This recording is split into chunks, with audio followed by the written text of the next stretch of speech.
साथ देती नहीं है किसी का. जन्माच्या सोबतच मरण आहे तर साथ द्यायचं काय? एवढा साथ देतो आपल्याला, पण आपल्याला त्याचा फायदा घेता येत नाही. साथ तर देती आहे वो. ह्या आपण बांधलेल्या बांधकामाला आयुष्य आहे. ह्याचं ठरलंय, समजा हे बांधल्यावर तुम्हाला नक्की माहित आहे की हे 50 वर्ष टिकतंय, पण आपला भरोसा आहे का? नाही. म्हणून साथ देती नाही. मग त्यांनी त्याच्यावर उपाय काढलाय की प्रत्येक क्षणाला जपा ना. मग कधी बी येऊ द्या. तुम्ही जर क्षणोक्षणी नामचिंतन करत असाल तर मृत्यूची काही भीती आहे का? कधी बी मृत्यू होऊ द्या. नाव तोंडात आहे तर तुमचं कल्याण. तुम्ही देवापाशीच जाता तेव्हा.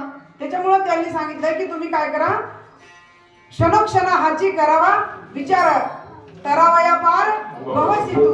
हा जग तरुण जाण्यासाठी क्षणाक्षणाला विचार तर करा, पण नाम चिंतन करा. क्षणाक्षणाला एकही तुमचा श्वास वाया जाऊ देऊ नका. तुकाराम महाराजांनी एका अभंगात सांगितलंय की शिंक जांभळी खोकला.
माऊलींनीच हरिपाठात आपल्याला सांगितलंय की श्वासाखाली तेच नाम चिंतन आहे की अजपा जपणे. जपायचं काहीच नाही, पण श्वासाबरोबर आपोआप चालतंय.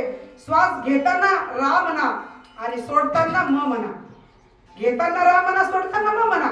अजपा जपणे उलटा प्राणाचा तेही मनाचा निर्धार केला की ते बरोबर चालतंय. मनाची एक चांगली गोष्ट आहे, त्याला आपण जिथं लावू तिथं लागतंय आपलं मन. हे महत्वाचं त्याचं एक ब्रीद वाक्य आहे की त्याला आपण लावलं तिथे लागते. फक्त आपण त्याला नेऊन लावायचं. या प्रपंचातलं काढायचं, नेऊन लावायचं, काढायचं, नेऊन लावायचं. ते पळू लागलं की त्याला अंगावर लावायचं. एवढंच काम आपण करायचे. कारण एखाद्या पाण्याचा बांध आपण रोखू शकत नाही, त्याला वळण देऊ शकतो.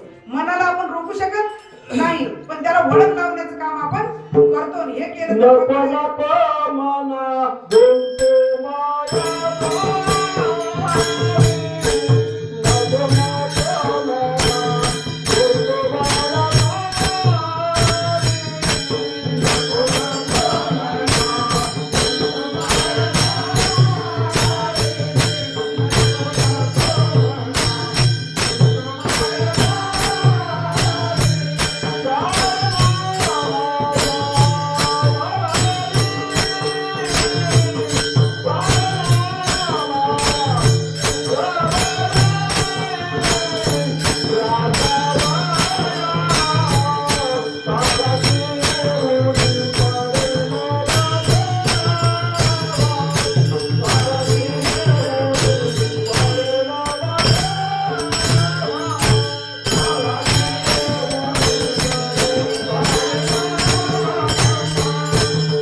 काळ आला जवळी ग्रासावा. हे रोज आपण आपल्या मनाला सांगायचं. हे तुकाराम महाराजांनी आपल्याला सांगितलं आपल्या मनाला सांगण्यासाठी.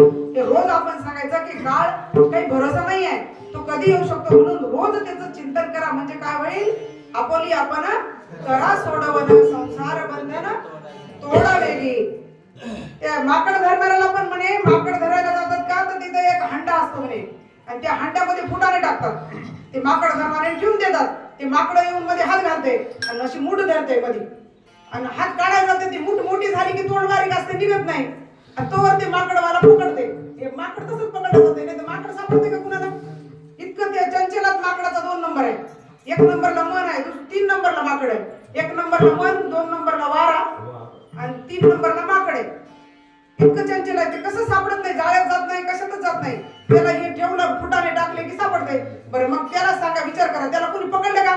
ते स्वतःच गेलं का नाही त्याच्यामध्ये. त्यानं जर ते मोह सोडून दिला, मूठ सोडून दिली असती तर पळून जाता आलं असतं. ती मूठ न सोडल्यामुळे त्याची मूठ सुटत नाही. म्हणजे मन त्याचं ती खाण्याची लालच मूठ सोडू देत नाही. तसं आपणही या जीवनामध्ये जे काही लोभ आहेत किंवा प्रपंचामध्ये अनेक गोष्टी आहेत, आपण त्याचा अभ्यास केला की कळतं आपल्याला हळूहळू ढाळे ढाळे. म्हणून ते माऊलीने म्हणे ना, झडझडून वाहिला निघ आणि भक्तीची मार्गी लाग. म्हणजे तुम्हाला मार्गी लाग म्हणजे काही संन्यास घ्यायचा नाही किंवा कुठं दुसरीकडे जाऊन करायचं नाही. हाच प्रपंच करा, आहे हेच करा. भक्ती मार्ग जो मी करत आहात हे योग्य आहे. फक्त नामचिंतन सतत ठेवा. ते केलं की तुम्हाला काय करायचंय कळत. तुम्हाला अजिबात कुणाला काही विचारायला जायची सुद्धा गरज नाही. आपल्या मनात जे प्रश्न निर्माण होतात ते आपल्याला पोथीतून कथेतून कुठल्या, आता प्रवचन तर ऐकतोच आपण. आता तर मोबाईलने किती देवता चांगली झाली आपल्याला. मोबाईलवर बसलो की घरीच कीर्तन, कुठं जाणं लागत नाही ऐकायला. प्रवचन घरी, जे जे म्हणत ते मोबाईल मध्ये घरी आहे. ते आपल्या मनामध्ये जे प्रश्न निर्माण होतात ते त्याच्यातून आपल्याला त्याचे उत्तर सापडतात. पण मनाचा निर्धार की याच देहामध्ये मला ईश्वराची प्राप्ती करायची आहे. म्हणजे मी कोण आहे कळलं की ईश्वर कोण आहे आपण कळतो. ममय वंशे जीव लोके जीवभूतस सनातन. हा काय सांगितलेलं त्याला की तुझ्यामध्ये जो अंश आहे तो मीच आहे. त्याची थिनगी निविस तू, एका थिनगीने आग लागतेच की तुझ्या. म्हणजे ती थिनगी आपल्या जो आत्मरूपाने तो भरलेला आहे तो थिनगी रूपाने आहे. आणि त्याच्यात ते सामर्थ्य आहे. म्हणजे पाण्याच्या एका थेंबात, घागरीमध्ये जेवढं पाणी आहे ते एका थेंबामध्ये तेच सामर्थ्य आहे. तसं आपल्या अंश, आपल्या अंगात तेच सामर्थ्य आहे जे ईश्वराचं आहे. फक्त आपण तुझा आहे, तुझं पासी, तू जागा चुकलासी, आपण त्याला मंदिरात हुडकतो, त्याला यात्रेत हुडकतो, दुसरीकडे हुडकतो. बरं, हे मग तुम्ही म्हणाल की ही प्रतिष्ठा कशासाठी केली ही प्रथम भक्ती पहिलीचा वर्ग. पण तुम्हाला त्याच्यामध्ये पुढे पुढे पुढे जाऊन आत्मरूपाकडे या, अंतर्मुखी व्हा, नामाचं स्मरण करा आणि मग आपली आपण करा सोडवण संसार बंधन तोडा वेगी. विठोबा